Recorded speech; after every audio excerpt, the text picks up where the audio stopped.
No billions of dollars have been dished out to us.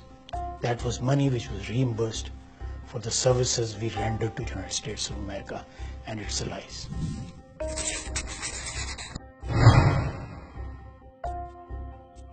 I'll be a bit frank. Instead of looking inwardly and try to find what has happened in Afghanistan in the last 10 years or 15 years, you're trying to find scapegoats in our region, especially Pakistan. Now, let me ask a question. The drug production in Afghanistan has gone up with 3,700%. The volume is $120 billion. Are we responsible for that? Daesh is there in 3 provinces. Proven presence. Are we responsible for that? 40% of territory has been lost to Taliban in the last 15 years. Are we responsible for that? Abdullah and President Ashraf Ghani, they are fighting with each other. I don't want to narrate the extent of their fight, because that will be undiplomatic. Are we responsible for that?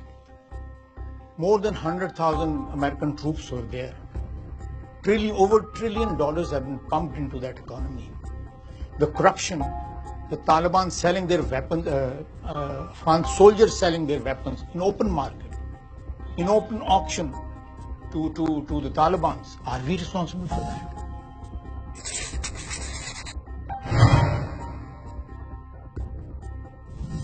You shouldn't have left the way you left that region way back in the early 90s or late 89. You thought the Cold War is over. We are the sole superpower, so we don't have to bother about Pakistan or this region. They can go to hell. And that is what happened. We went to hell. We went to hell, and we are still burning in that hell. Our good friends, the Americans, because they wanted to kick out Soviet Union from Afghanistan. That was the objective, and we supported. We supported, and in the process, our ethos was destroyed. That is the problem. That is the tragedy. It makes my heart bleed. I belong to the generation which has seen the Pakistan of 50s and 60s and 70s, and which are looking at Pakistan of 90s and then the last decade. Some of these things have become irreversible for us.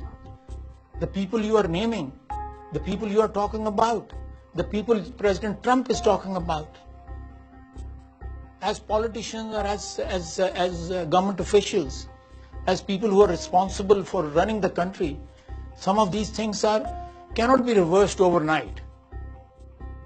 Because we inducted or we developed that sort of culture or ethos deliberately to justify an intervention, to become a proxy. Let me say it openly, to become a proxy, to legitimize that relationship which was perhaps not legitimate. Intervention in Afghanistan.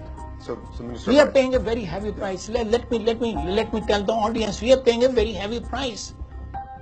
A whole generation of my country doesn't even remember what was Pakistan like 30 years back or 40 years back.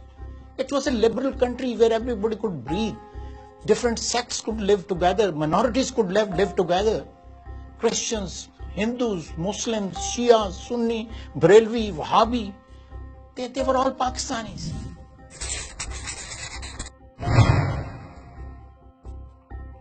Don't blame us for Hafiz Saeed.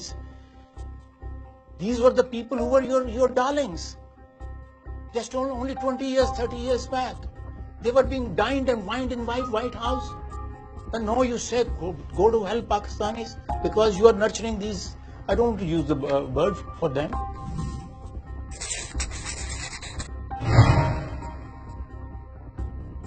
You're large-hearted people. A slight gesture of friendship from your side will make a huge difference.